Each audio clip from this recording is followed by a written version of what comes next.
Right, what about when we have bottom pair plus an up and down straight draw? So an example would be, of course, we have the 9-7 on the 10-8-7 board. This gets us ranked 16th among all the hands that we could have in this situation. And as you can see, we're not very happy to stack off with this hand at either 50 antes or 100 antes.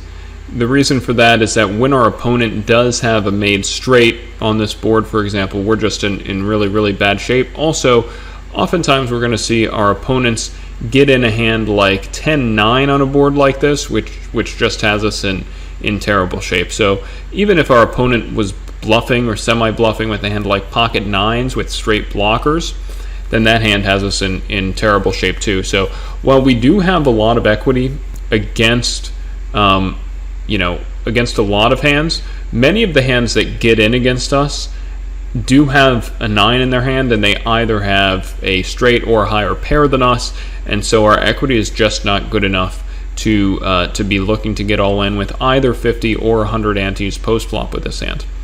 With 50 antes, we see the chicken icon here, and the reason for that is because we don't want to bet and get blown off our equity if our opponents choose to check shove or shove over our lead. So for that reason, we play this hand more passively. We're probably going to want to check, and then when facing a bet, we can choose to call and try to hit our straight or perhaps trips on the turn, and then we would have a hand that we could commit ourselves with. With 100 antes, as you can see, though, this hand does get the bull icon. And the reason for that is this is actually a good hand for us to bluff with deeper stacked. Us realizing our equity going to the turn actually matters a little bit less when we are deeper stacked than it does when we have 50 antes. Because with 50 antes, this is a hand that, it really is disappointing to bet and need to fold to a shove, since our opponents are going to be able to shove all in with a wider range of hands than they are with 100 antes. Once we bet, we're going to have to be folding more often, and we hate folding a hand with this amount of equity.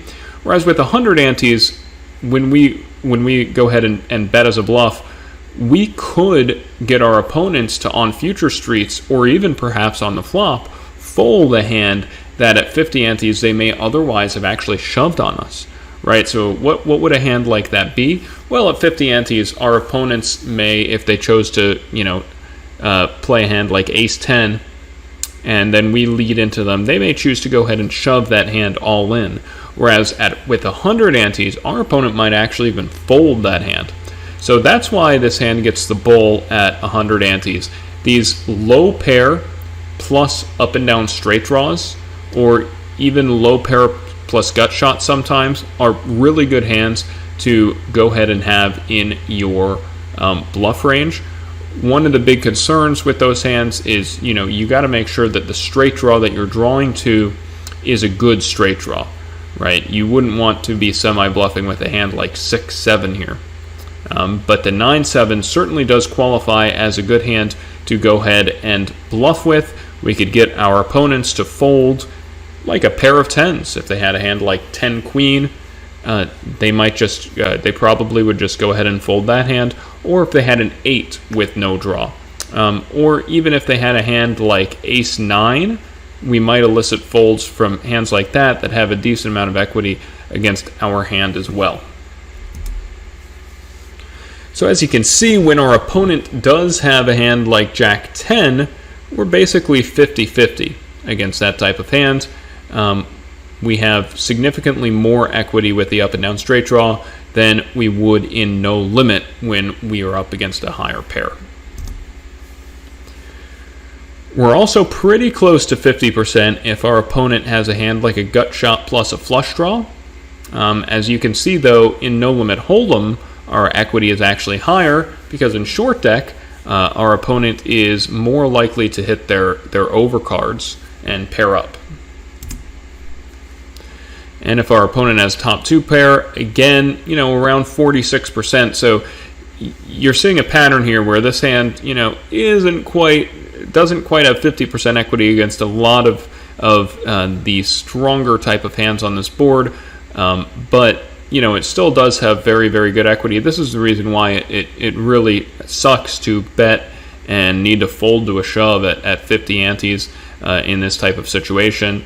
Of course, you're not seeing our hand's equity against a hand such as 10-9 or even worse, Jack-9 here in this spot. And those hands are the reasons why we really can't be calling the all-in. But against a lot of hands here, we do have pretty decent equity, which makes it, again, this a good hand to play kind of trappy when your opponents would be semi-bluff shoving with a wide range, but play more aggressive when you don't really expect your opponents to be making really strong moves with semi-bluff type hands. And there is that 10-9, as you can see. That is the kind of disaster hand where we don't really have very good equity against this hand. And these are the type of hands that we can set up a multi-barrel bluff when we are deeper that we can't really do when we have just 50 antes. If we bet the flop, and then even on a lot of turns, even on like a king turn, this 9-10 isn't really going to want to fold, even if they chose to just call the flop. Oftentimes you'd see it just stick it in on the flop. It might go ahead for a stop and go, but it's going to have odds to go all in on just about any turn card. Whereas with 100 antes, this 9-10 may find a fold on future streets. All right, what about when we have bottom pair plus a gut shot? Of course, we know up and down straight draws are very valuable. How much worse does it make our hand when we just have a gut shot to go with our bottom pair rather than an up and down straight draw? So an example here would be we got the 9-10 on the King Jack 9. As you can see, it makes our hand quite a bit worse. This is the 22nd ranked hand of the hands we've gone over, and for that reason we can't happily stick in 50 antes or 100 antes with our all-in rating getting X's there. We don't want to be stacking off at either of those stack depths with this type of hand on this type of board, or in general with bottom pair plus a gut shot. But these are good hands, as I have been mentioning, to go ahead and take a stab with and to be aggressive with. So why does this hand get the bull at 50 antes when it's ranked 22nd, but the previous hand got the chicken, where we wanted to be a little more careful? The reason why is because when we do bet this hand and our opponents shove on us, we're not that unhappy giving up our equity, because we simply have less equity against the hands that our opponents are going to be semi-bluff shoving against us than we did on the previous slide when we had bottom pair plus an up and down straight draw. The same thing applies to 100 antes.